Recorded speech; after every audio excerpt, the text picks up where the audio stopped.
கொடுக்கும் தேவனுக்கு கோடி கோடி ஸ்தோத்திரம். எனக்கு வாழ்வளிக்கும் இயேசு ராஜாவுக்கு வாழ்நாள் எல்லாம் ஸ்தோத்திரம். Praise the Lord. கர்த்தருடைய மகா பரிசுத்த நாமம் மகிமையடைவதாக. இந்த ஜெயத்தின் நேர நிகழ்ச்சிக்கு உங்கள் அனைவரையும் இயேசு கிறிஸ்து நாமத்தினாலே வாழ்த்தி வரவேற்கிறேன். சற்று நேர சிந்தனைக்காக நாம் எடுத்துக்கொண்ட வேத பகுதி எபிரேயர் 10ஆம் அதிகாரம் 35ஆம் வசனம். எபிரேயர் 10ஆம் அதிகாரம் 35ஆம் வசனம். ஆகையால் மிகுந்த பலனுக்கு ஏதுவான உங்கள் தைரியத்தை விட்டு விடாதிருங்கள். ஜெபிப்போம். அன்பும் கிருபையும் இறக்கம் நிறைந்த எங்கள் அருமை பிதாவே, ஆசீர்வதிக்கப்பட்ட நல்ல வேலைக்காமை சோதரிக்கிறோம், துதிக்கிறோம். உடைய பாதத்தில் உடைய வேதத்தை தியானிக்கும்படியான கிருபையை நீர் எங்களுக்கு தந்தபடியாலுமே சோதரிக்கிறோம், துதிக்கிறோம். இப்போது இந்த வார்த்தைகள் மூலமாக நீதாம் எங்களோடு பேச வேணுமா ஜெபிக்கிறோம். பேசுகிற நீங்களெல்லாம் பிதாவின் ஆவியானவரே உங்களிருந்து பேசுவார்னு சொன்னீங்களே, ஆவியானவர் நீங்கள் தாமே ஆட்கொண்டு பேச வேணுமா ஜெபிக்கிறோம். ஒவ்வொரு இருதயத்துக்கும் தேவையான வார்த்தைகளை தேவன் தாமே பரலோகத்திலிருந்து தர வேணுமா ஜெபிக்கிறோம். எங்களை தாழ்த்தி உடைய சமூகத்தில் தருகிறோம். சகல துதிகனமையுமே எல்லாம் மக்கே செலுத்துகிறோம். இயேசுவின் மூலம் ஜெபங்களை அன்பு நிறைந்த பரமபிதாவே, ஆமென். மிகுந்த பலனுக்கு ஏதுவான உங்கள் தைரியத்தை விட்டு விடாதிருங்க. நம்ம தைரியமாக இருந்தால் தான் நம்ம ஜெயமுள்ள ஜீவியம் செய்ய முடியும். இந்த உலகத்தில் கிறிஸ்துவுக்குள்ளே நல்ல தைரியமாக இருக்கணும். கிறிஸ்து நம்மை நடத்துவதற்கு வல்லமை உள்ளவர். அவர் நம்முடைய தேவைகளை சந்திப்பதற்கு போதுமானவர். நம்ம வியாதியிலிருந்து விடுதலை தர வல்லமை உள்ளவர். நம்முடைய ஆவிக்குரிய ஜீவியத்திலே ஜெயமாக நடத்துவதற்கு வல்லமை உள்ளவர். சாத்தானுடைய சகல சதிகளையும் முறியடிப்பதற்கு அவர் வல்லமை உள்ளவர் என்பதை தைரியமாக நம்பணும். தைரியமாக நம்பி அந்த தைரியத்தை ஒரு நாளும் விட்டுடாதீங்க. அதனால மிகுந்த பலன் உண்டு. எனவே அந்த தைரியத்தை ஒருபோதும் விட்டு விடக்கூடாது. அந்த மிகுந்த பலனுக்கு ஏதுவான தைரியத்தை விட்டு விடாதீர்கள். அதை அப்படியே பிடிச்சு கொள்ளணும். தைரியமாக தான் இருக்கணும். எந்த சூழ்நிலையில் நம்முடைய தைரியம் அல்லது விசுவாசம் நம்மை விட்டு எடுபட்டு போகக்கூடாது. நம்ம எல்லா காரியங்களும் தைரியம் உள்ளவங்களாக இருக்கணும். தேவனுக்குள்ளே நம்ம திடப்படணும். தேவனுக்குள்ளே நல்ல தைரியம் உள்ளவங்களாக இருக்கணும். அப்போ தான் நம்ம தேவனுக்குள்ளே பல காரியங்களை பெற்றுக்கொள்ள முடியும். தைரியமாக இருந்தவங்க தான் வெற்றி பெற்றதாக நம்முடைய வேதத்தில் படிக்க முடியும். வேதத்தை நம்ம நல்லா ஆராய்ந்து பார்த்தாச்சுன்னா தைரியமாக இருந்தவங்க தான் அநேக வெற்றிகளை பெற்றிருக்கிறாங்க. அப்படி தைரியம் இல்லாமல் இருந்தவங்க பாதி வழியில் போயிடுறாங்க.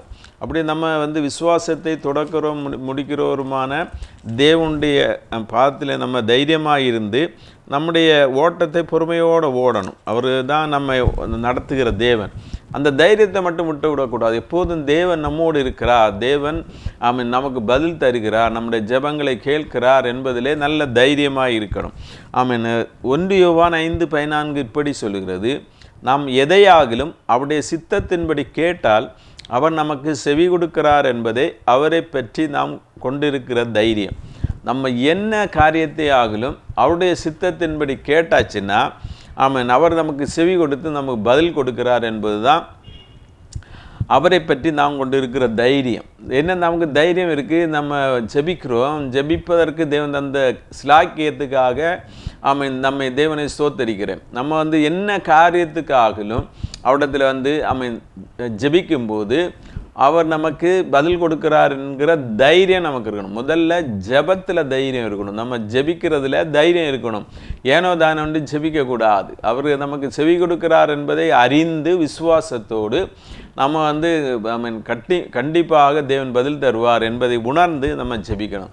சும்மா விசுவாசம் இல்லாமல் ஒரு தைரியம் இல்லாமல் இது கிடைக்குமா கிடைக்காதா நம்ம 2 வழிகளில் இருக்கக்கூடாது. நம்ம தேவனை முழுவதுமாக விசுவாசித்து தைரியத்தோடு அவருடைய சமூகத்தில் வரணும். அதுக்கு தான் அவர் சொல்கிறார், நீங்கள் தைரியமாக ஜெபிங்க. அந்த 15ஆம் வசனம் சொல்லுகிறது, நாம் எதை கேட்டாலும் அவர் நமக்கு செவி கொடுக்கிறார் என்று நாம் அறிந்திருந்தோமானால் அவரிடத்தில் நாம் கேட்டவைகளை பெற்றுக்கொண்டோம் என்றும் அறிந்திருக்கிறோம். நம்ம அவர்கிட்ட ஜெபிக்கும்போது அவர் நம்ம ஜெபத்தை கேட்கிறார் என்கிற அந்த தைரியம் நமக்கு இருந்தாச்சுன்னா நம்ம அவரிடத்தில் என்ன கேட்டால் தைரியம் பதில் தருவார் என்பதை நம்ம உணர்ந்து விசுவாசித்து தைரியத்தோடு ஜெபிக்கும்போது அவை பெற்றுக்கொண்டோம் என்றும் அறிந்திருக்கிறோம். நம்ம கேட்கிறதுக்கு முன்னவே நமக்கு என்ன தேவை என்பது அவர் அறிந்திருக்கிறார். எனவே அந்த தைரியமாக அவரிடத்தில் ஜெபிக்கலாம். அவருடைய கிருபாசனத்தண்டையிலே நம்ம தைரியமாக கிட்டி சேர்ந்து நம்ம ஜெபிக்கணும். நம்மளை தாழ்த்தி தைரியமாக ஜெபிக்கணும். ஒவ்வொரு காரியங்களுக்கும் நம்ம நல்ல விசுவாசம் உள்ளவங்களாக இருக்கணும், நல்ல தைரியம் உள்ளவங்களாக இருக்கணும், பொறுமையோடு காத்திருந்து ஜெபிக்கணும். ஜெபிக்கும்போது தேவன் அதற்கு எல்லாவற்றிலிருந்து விடுதலை தர வல்லமை உள்ளவராக இருக்கிறார். என்ன காரியமாக இருந்தாலும் இன்றைக்கு நீங்கள் என்ன காரியத்துக்காக ஒரு பாரத்தோடு கவலையோடு தேவனுடைய சமூகத்தில் இந்த செய்தியை கேட்டுக்கொண்டிருந்தாலும் தேவன் உங்களுக்கு பதில் தர வல்லமை உள்ளவர். தேவன் நம்முடைய ஜெபத்தை கேட்கிறவர் அப்படின்னு தைரியத்தோடு அவருடைய சமூகத்தில் வந்து ஜெபிச்சிங்கன்னா கண்டிப்பாக அவர் பதில் தருவார். அதனால நம்ம வந்து நல்ல விசுவாசத்தோடு இருக்கணும். நம்ம கேட்டதுக்கு அவர் பதில் தந்துட்டாரு அப்படின்னு உள்ள விசுவாசத்தோடு நம்ம இருக்கணும். நமக்கு தேவன் அநேக வாக்கு தத்தங்களை தந்திருக்கிறார். நமக்கு வியாதியிலிருந்து விடுதலை உண்டு, நமக்கு பிசாசின் கட்டிலிருந்து விடுதலை உண்டு, எல்லா விதமான பாவங்களிலிருந்து நமக்கு விடுதலை உண்டு. எல்லாவற்றிலிருந்து விடுதலை தருவதற்கு தேவன் வல்லமை உள்ளவராக இருக்கிறார். எனவே எல்லாவற்றிலிருந்து அவர் நம்மை விடுவிக்க வல்லமை உள்ளவர் என்பதை நம்ம விசுவாசிக்கணும். விசுவாசித்தால் தான் நம்ம தேவனத்திலிருந்து எதையாகவும் பெற்றுக்கொள்ள முடியும். தைரியமாக கேட்கணும். ஒவ்வொரு வாக்குத்தத்தங்களையும் பற்றி கொண்டு நம்ம கேட்கணும். நம்மை ஆசீர்வதிப்பது தான் நம்முடைய சித்தமாக இருக்கிறது. நாம் சுகமாக இருப்பது தான் அவருடைய சித்தமாக இருக்கிறது. ஒவ்வொன்றும் நம்ம வந்து ஜெயமுள்ளவங்களாக ஜீவிப்பது தான் தேவனுடைய சித்தமாக இருக்கிறது. ஆவிக்குரிய ஜீவியத்தில் ஜெயமுள்ளவர்களாக ஜீவிப்பது தான் தேவனுடைய சித்தமாக இருக்குது. ஆவியின் கனி கொடுக்கிறவர்களாக, ஆவியின் வரங்கள் உடையவர்களாக நாம் இருப்பது தான் நம்முடைய சித்தமாக இருக்கிறது. எனவே ஒவ்வொரு காரியங்களுக்கும் வாக்குத்தத்தங்களை நாம் பற்றி கொண்டு ஜெபிக்கிறவர்களாக இருக்கணும். அப்போ தான் தேவன் நமக்கு பதில் தருகிறவராக இருக்கிறார். 1 நாளாகமம் 17:25 இப்படி சொல்கிறது, உனக்கு வீடு கட்டுவேன் என்று என் தேவனாகிய நீர் உமது அடியான் செவி கேட்க வெளிப்படுத்தினீர். ஆகையால் உமக்கு முன்பாக விண்ணப்பம் பண்ண உமது அடியானுக்கு மன தைரியம் கிடைத்தது அப்படின்னு தாவீது சொல்கிறார். எனக்கு ஒரு வீடு கட்டுவேன் அப்படின்னு நீங்கள் சொல்லியிருக்கிறீங்க. அவர் வந்து தீர்க்கதரிசியின் மூலமாக தாவீதுக்கு பேசின காரியம், உனக்கு ஒரு வீடு கட்டுவேன் அப்படின்னு. அவர் பெரிய ஒரு அரண்மனை கட்டினார். அப்போ அதுக்கு விண்ணப்பம் பண்ணுறாரு. நம்ம ஒரு காரியம் தேவன் நமக்கு தருவேன்னு சொல்லியிருக்கிறாரு, அல்லது ஒரு வாக்கு தத்தம் நம்முடைய வாழ்க்கையில் நிறைவேற வேண்டிய இருக்கிறது. அதுக்கு நம்ம விண்ணப்பம் பண்ண வேண்டியதும் அவசியமாக இருக்குது. தைரியமாக விண்ணப்பம் பண்ணலாம். ஏன்னா உனக்கு அப்படி செய்வேன்னு நீங்கள் சொல்லியிருக்கிறீங்களே, அப்படி அவர்கிட்ட கேட்டு தைரியமாக விண்ணப்பம் செய்யலாம். அதுதான் நான் அவருடைய சித்தத்தின்படி எதையாகலும் கேட்டாச்சுன்னா அவர் நமக்கு பதில் தருகிறார் என்பது அவரை குறித்து நமக்குரிய தைரியமாக இருக்குது. அப்படி தைரியமாக தான் தாவீது ஜெபம் பண்ணார். அப்போ வந்து வீடு கட்டுவேன்னு சொல்லி சொன்னீங்களே, அதை நீ நிறைவேற்றுவீங்க, அதனால அதற்காக உங்களுடைய சமூகத்தில் தைரியமாக விண்ணப்பம் பண்ணுகிறேன் அப்படின்னு சொல்கிறார். நம்ம ஒவ்வொரு காரியத்துக்கும் அப்பாவிடத்தில் வரும்போது எவ்வளோ தைரியமாக நம்ம கேட்குறோமோ அதே மாதிரி பரம தகப்பனாகிய தேவனிடத்தில் கேட்கும்போது தைரியமாக கேட்கணும். அப்போது தான் நாம் பெற்றுக்கொள்வோம். நம்ம தரலான்னு சொன்னார் அப்படின்னு சொல்லி நம்ம வந்து சோம்பலாக இருந்து விடக்கூடாது. அவர் நமக்கு தரலாம்னு சொன்ன வாக்கு தத்தங்கள் உண்மையானவை. அவர் பொய்யுரையாத தேவன். எனவே அவருடைய சமூகத்தில் காத்திருந்து ஜெபித்து தான் எல்லாவற்றையும் பெற்றுக்கொள்ள முடியும். எனவே விண்ணப்பம் பண்ணுவதற்கு தைரியம் கிடைத்ததுன்னு அப்படின்னு சொல்லி தாவீது ஜெபம் பண்ணார். தாவீது ஜெபம் பண்ணபடியே தாவீதுக்கு நல்ல பெரிய அரண்மனையை தேவன் கட்டி கொடுத்தார். நம்ம ஒன்றுமில்லாமல் நிலைமையில் இருந்தாலும் எல்லாவற்றையும் நிரப்புகிற தேவன். எல்லாவற்றையாலும் நிரப்புகிற தேவன். ஒன்றும் இல்லாத நிலைமையிலே எல்லாவற்றையும் செய்ய வல்லமை உள்ள தேவன். நமக்கு முடியாது, இந்த உலகத்தில் இது இம்பாசிபிள், இது முடியவே முடியாது அப்படின்னு உலகம் கைவிரிச்சாலும் தேவனால் முடியும். தேவனால் முடியாத காரியம் ஒன்றும் இல்லை. எனவே தைரியமாக அவரிடத்தில் ஜெபிக்கலாம். தைரியமாக ஜெபத்தில் நம்ம தைரியம் உள்ளவங்களாக இருக்கணும். ஜெபிக்கிறதுல தைரியம் உள்ளவங்களாக இருக்கணும். எனவே வந்து நம்ம ஜெபத்தில் ஒரு நாளும் தைரியம் இல்லை இழந்து போகக்கூடாது, சோர்வடைஞ்சு போகக்கூடாது. ஜெபத்தில் உறுதியாக இருக்கணும், தைரியமாக இருக்கணும். ஜெபத்தில் உறுதியாய் தரித்திருங்கள்னு சொல்லப்பட்டு இருக்கிறது. எனவே நம்ம ஜெபத்தில் உறுதியாக தரித்திருக்கிறவர்களாக இருக்கணும்.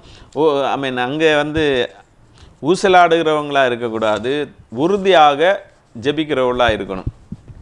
முதல்ல ஜெபத்தில் நம்ம தைரியம் உள்ளவங்களாக இருக்கணும். அடுத்து வந்து நம்ம விசுவாசத்தில் தைரியம் உள்ளவங்களாக இருக்கணும். யூதா 1:3 சொல்லுகிறது, பிரியமானவர்களே, பொதுவான ரட்சிப்பை குறித்து உங்களுக்கு எழுதும்படி நான் மிகவும் கருத்துள்ளவனாக இருக்கையில் பரிசுத்தவான்களுக்கு ஒரு விசை ஒப்பு கொடுக்கப்பட்ட விசுவாசத்திற்காக நீங்கள் தைரியமாய் போராட வேண்டும் என்று உங்களுக்கு எழுதி உணர்த்துவது எனக்கு அவசியமாய் கண்டது. விசுவாசத்துக்காக தைரியமாக நீங்கள் போராடணும் அப்படின்னு எழுதி உணர்த்துவது எனக்கு அவசியமாக கண்டது. அப்படி ஆவியானவர் உணர்த்தி எழுதுகிறாரு. விசுவாசத்தில் தைரியமாக இருக்கணும், விசுவாசத்தில் உறுதியாக இருக்கணும், நீங்கள் தைரியம் உள்ளவங்களாக இருக்கணும். நம்ம கோழையாக இருப்பது தேவனுடைய பிரியமல்ல. ஒரு நாளும் நம்ம கோழையாக இருக்கணும்னு தேவன் விரும்பவே மாட்டார். நம்ம தைரியம் உள்ளவங்களாக இருக்கணும் என்பது தான் தேவனுடைய பிரியமாக இருக்கிறது. நம்முடைய விசுவாசத்திலே பயங்கரமான போராட்டங்கள் வரும் என்று வேதத்திலே சொல்லப்படுது. விசுவாசம் பொன்னை போல புடமிடப்படுகிறது. நம்முடைய விசுவாசத்துக்கு மேலே தான் சாத்தான் போராடுவான். எவ்வளவு நம்ம விசுவாசிக்கிறோமோ அதற்கு எதிராக சாத்தானுடைய போராட்டம் இருக்கும். அந்த போராட்டத்தில் நம்ம விசுவாசத்தில் நல்ல போராட்டத்தை போராடுறேன்னு சொன்ன பவுலை போல நல்ல போராட்டத்தை நம்ம போராடினா தான் ஜெயம் உண்டு. நமக்கு போராட்டம் உண்டு, நிச்சயமாக அந்த போராடி தான் ஜெயிக்கணும். நம்முடைய ஒவ்வொரு காரியங்கள்லையும் நம்முடைய விசுவாசத்தில் நம்ம போராடி ஜெயிக்கிறவர்களாக இருக்கணும். ஜெயம் தருவது தான் தேவனுடைய சித்தம். நம்ம ஜெயிக்க பிறந்தவங்க தான். இயேசு ஜெயித்தார், அதே மாதிரி நாமளும் ஜெயிப்போம். அதுதான் வேதத்தில் நமக்கு தெள்ள தெளிவாக சொல்லப்படுகிறது, உறுதியாக சொல்லப்பட்டிருக்கிறது. கிறிஸ்து ஜெயித்தது போல நாமும் ஜெயிப்போம், சாத்தானே ஜெயிப்போம். சாத்தான் தான் சொல்லுவோம், உன்னால் ஒன்றும் ஆகாது, உனக்கு இந்த விஷயத்தில் ஒன்றுமே நடக்காது, உன்னை கொண்டு ஒன்றுமே செய்ய முடியாது. அப்படி எதிரான எண்ணங்களை நம்முடைய சிந்தனையில் கொண்டு போடும்போது நம்ம சாத்தானுக்கு எதிர்த்து சொல்லணும், இயேசு ஜெயித்தார், நானும் ஜெயிப்பேன். சாத்தானை அவர் ஜெயித்தார். துரைத்தனங்களையும் அதிகாரங்களையும் உரிந்து கொண்டு வெளியரங்கமான கோலமாக்கி அவைகளின் மேல் சிலுவையிலே வெற்றி சிறந்த இயேசு நமக்கு வெற்றி தருவதற்காக தான் வெற்றி சிறந்தார். அவரை போல நம்ம ஜெயிக்கிறவர்களாக மாறுவதற்காக தான் வேதத்திலே இந்த காரியங்கள் எல்லாம் எழுதப்பட்டு இருக்கிறது, நமக்கு அறிவுரையாக எழுதப்பட்டிருக்கிறது. நம்ம இதை நம்ம நல்ல விசுவாசத்தோடு அதை காத்துக்கொள்ளணும். ஜாக்கிரதை உள்ளவங்களாக இருக்கணும், அதைரியம் உள்ளவங்களாக இருக்கக்கூடாது. அப்படி இப்படி இருக்கும்போது தான் நமக்கு ஜெயம் உண்டாகுது. அப்படி நம்ம விசுவாசத்தில் உறுதியாக இருக்கணும், விசுவாசத்தில் தைரியமாக இருக்கணும், விசுவாசத்தில் தைரியமாக இருந்து போராடணும்னு வேதம் சொல்கிறது. அப்படி போராடி தான் நம்ம ஜெயம் எடுக்க முடியும். ஒரு நாளும் நமக்கு போராட்டம் இல்லைன்னு நினைக்கக்கூடாது. ஒரு போராட்டம் முடிஞ்சாச்சுன்னா சாத்தான் அடுத்த போராட்டத்துக்கு ரெடியாக இருப்பான். அதையும் நம்ம ஜெயிப்பதற்கு ஆயத்தமாக இருக்கணும். எப்போதுமே ஜாக்கிரதை உள்ளவங்களாக இருக்கணும், தைரியம் உள்ளவங்களாக இருக்கு தான் நம்ம வெற்றி பெற முடியும். எனவே ஒரு நாளும் நம்முடைய விசுவாச ஓட்டத்திலே சோர்ந்து போகக்கூடாது. சோர்ந்து போனவங்க எல்லாம் தளர்ந்து போனாங்க, அது தேவனுக்கு பிரியமாக இருக்காது. நம்ம பின்வாங்கி கெட்டுப்போக பின்வாங்கிறவங்களாக இருக்கக்கூடாது. அது ஒரு நாளும் தேவன் அவங்க மேலே பிரியமாக இருப்பது கிடையாது. அப்படி நம்ம ரொம்ப ஜாக்கிரதை உள்ளவங்களாக இருக்கணும், தைரியம் உடையவளாக இருக்கணும் அப்படின்னு சொல்லப்படுகிறது. 2 பேதுரு 1:5 படித்தோம்னா, இப்படி இருக்க நீங்கள் அதிக ஜாக்கிரதையை உள்ளவளாய் உங்கள் விசுவாசத்தோட தைரியத்தோடு ஞானத்தையும் இப்படி கூட்டணும், ஒவ்வொன்று கூட்டி வழங்குங்கள் அப்படின்னு சொல்லப்பட்டுக்குது. விசுவாசத்தோடு தைரியம், முதல்ல ஜாக்கிரதை உள்ளவங்களாக இருக்கணும். விசுவாசத்தோடு தைரியத்தோடு ஞானத்தையும் கூட்டி வழங்குங்கள். விசுவாசம் மட்டும் இருந்த போராது, நல்ல தைரியம் இருக்கணும். தைரியமாக இருந்தால் தான் நம்ம ஜெயிக்க முடியும். நம்ம ஜெயிப்பதற்கு நமக்கு மிகவும் அவசியமாக இருப்பது தைரியம். தேவனுக்குள்ளே நம்ம எப்போவுமே தைரியம் உள்ளவங்களாக இருக்கணும். நம்ம இந்த தேவனுக்குடைய உறவிலே நம்ம எப்போவுமே தைரியம் உள்ளவங்களாக இருக்கணும். தேவனுடைய உறவில் ஐக்கியத்தை நம்ம வளர்த்து கொள்ளணும். எப்போதுமே தேவ ஐக்கியத்தை நம்ம வளர்த்து கொள்ளணும். ஒரு நாளும் பயப்படக்கூடாது, எதற்கும் பயப்படக்கூடாது. நம்முடைய வருகையில் கூட நமக்கு தைரியம் உண்டாகணும். வருகையில் தேவனுடைய நியாய தீர்ப்பு நாளில் வருகையிலே நம்ம எடுத்துக்கொள்ளப்படுவோம் என்கிற தைரியம் நமக்கு இருக்கணும். 1 யோவான் 4:17 நியாய தீர்ப்பு நாளில் நமக்கு தைரியம் இருக்கத்தக்கதாக அன்பு நம்மிடத்தில் பூரணப்படுகிறது. ஏனென்றால் அவர் இருக்கிற பிரகாரமே நாமும் இருப்போம். நியாய தீர்ப்பு நாளில் நமக்கு தைரியம் உண்டாயிருக்கத்தக்கதாக இந்த இயேசு நம்முடைய பாவத்தை எல்லாம் மன்னித்தார். அந்த தைரியத்தின் மூலமாக தான் நியாய தீர்ப்பு நாளில் நம்ம தைரியமாக இருக்க முடியும். அன்பு நம்மிடத்தில் பூரணப்படுகிறது. ஏனென்றால் அவர் இருக்கிற பிரகாரமாகவே நாம் இருப்போம். இயேசு எப்படி இருக்கிறாரோ அப்படி தான் நாம் இருப்போம். அப்படின்னா இந்த உலகத்தில் நம்ம வாழும்போது இயேசுக்கு பிரியமுள்ளவங்களாக வாழணும். அது எப்படி வாழ்கிறது? அன்பினால தான் எல்லாத்தையும் நம்ம செய்யணும், அம்பினால செய்யக்கூடாது. அன்பினால தான், அன்பு நம்மிடத்தில் பூரணப்படணும்னு சொல்லப்படுது. இன்னும் பூரணப்படணும், இன்னும் அன்பு தேவை இருக்கிறது. நம்முடைய கோபம் இன்னும் குறையணும், இன்னும் நம்முடைய அவிசுவாசம் குறையணும், நம்முடைய சந்தேகங்கள் குறையணும். இது எல்லாம் குறைஞ்சு வரும்போது மற்றவங்களுடைய கசப்புகள், வைராக்கியங்கள், கோபங்கள், எரிச்சல்கள், பொறாமைகள் இது எல்லாம் குறைஞ்சு வந்தாதான் அன்பு பூர்ணப்படும். அன்பில் நம்ம பூர்ணப்படணும்.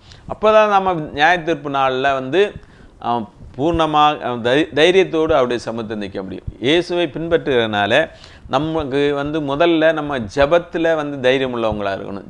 எதை கேட்டாலும் அவர் நமக்கு செய்கிறார், அவருடைய சித்தத்தின்படி எதை கேட்டாலும் செய்கிறார். எனவே நம்ம கேட்கணும், ஜெபத்தில் தைரியம் உள்ளவங்களாக கேட்கணும். அடுத்து விசுவாசத்தில் தைரியம் உள்ளவங்களாக இருக்கணும்.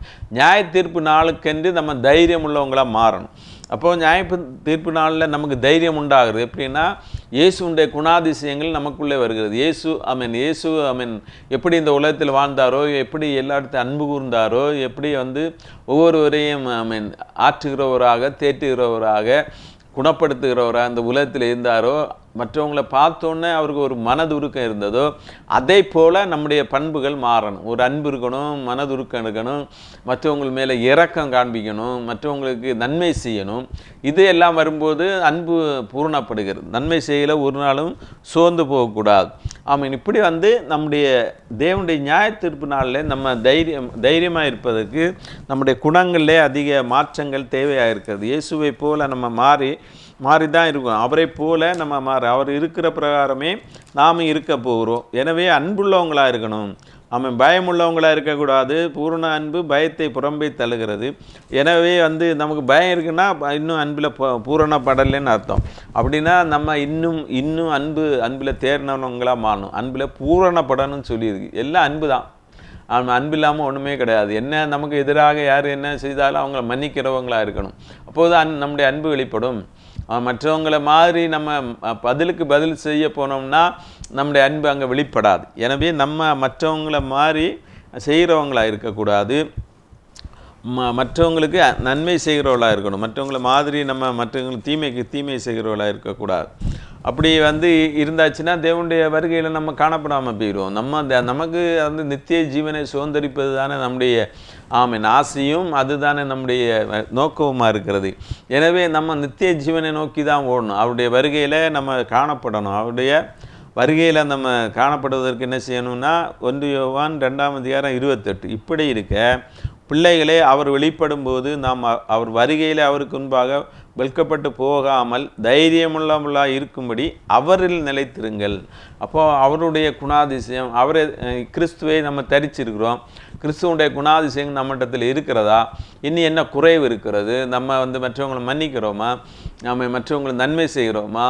மற்றவங்களுடைய குறைகளை நம்ம அதை பெருசுபடுத்தி மற்றவங்கள்ட்ட சொல்லிட்டு இருக்கிறோமா? மற்றவங்களுக்கு ஆறுதலாக இருக்கிறோமா?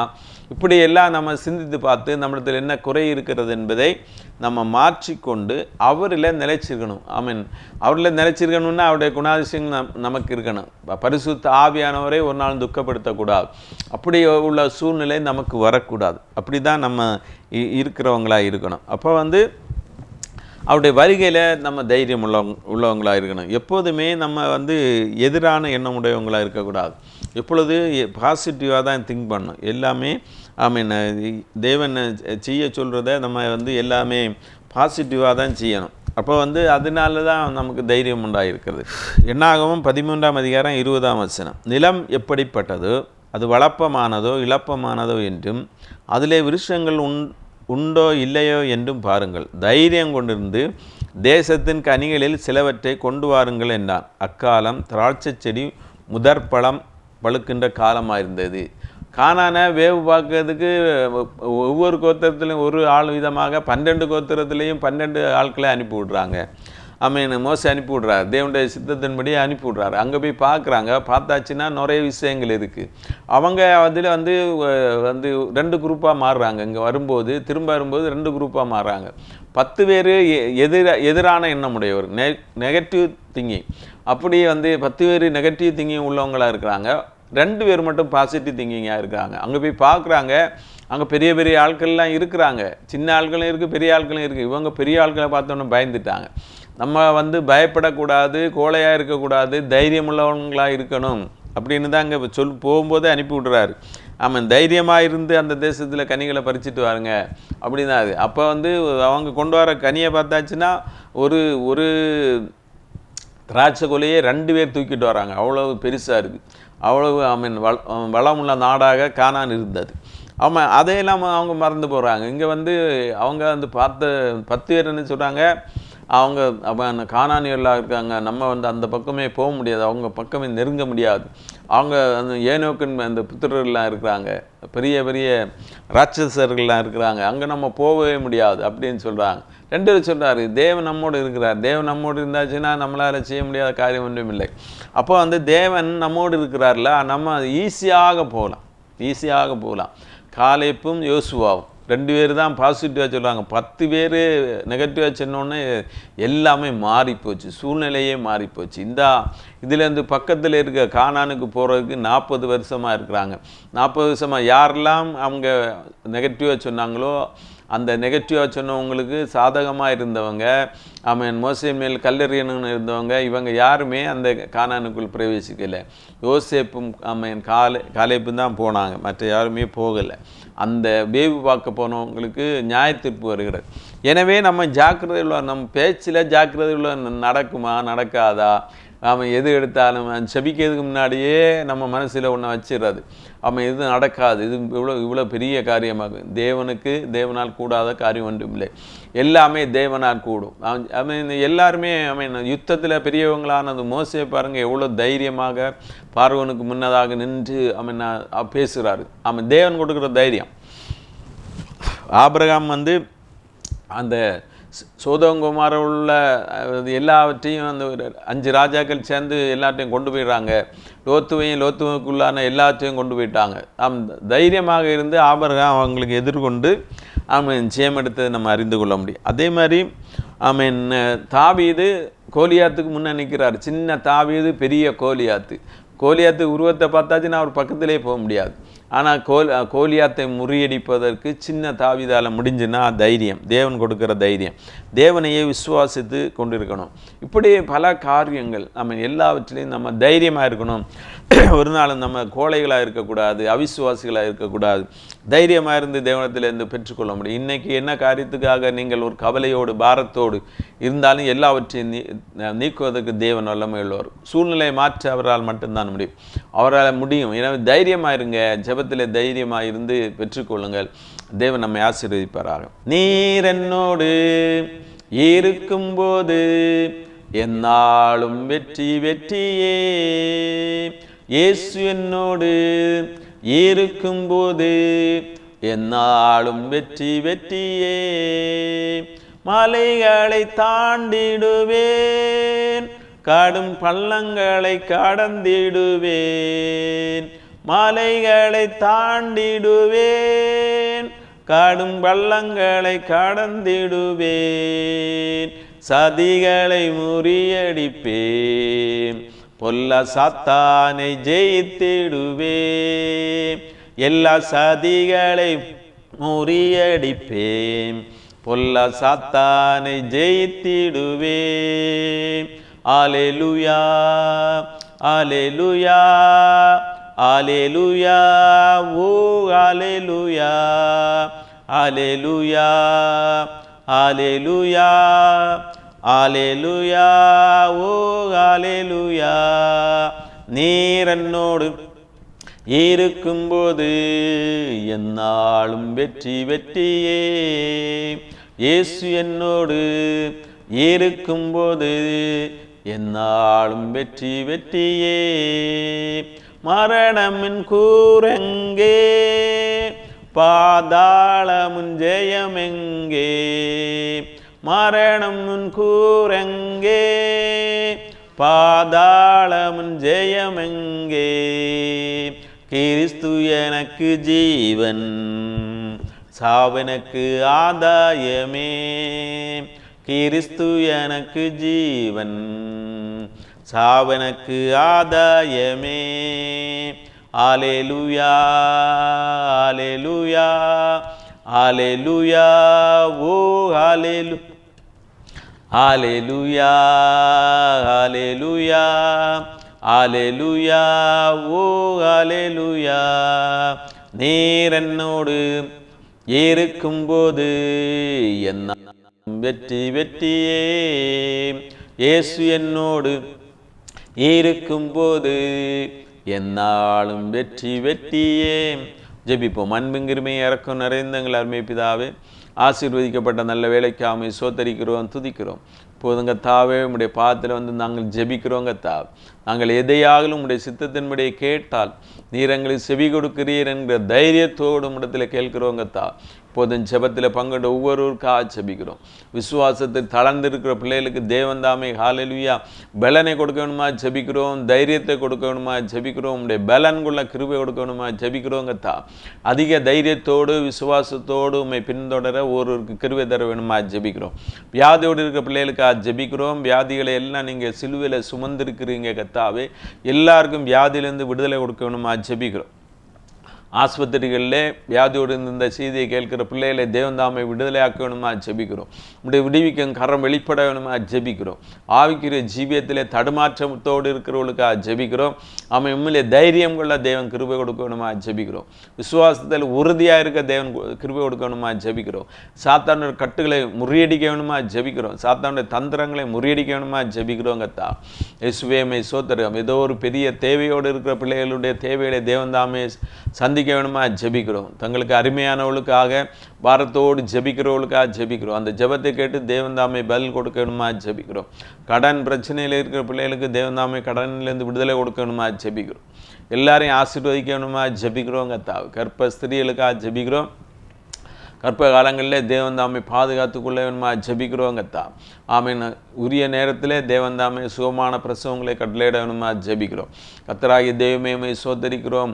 ஹalleluya சோதரன். கற்பத்தின் கனிக்காக ஏக்கத்தோடு இருக்கிற பிள்ளைகளுக்காக ஜெபிக்கிறோம்.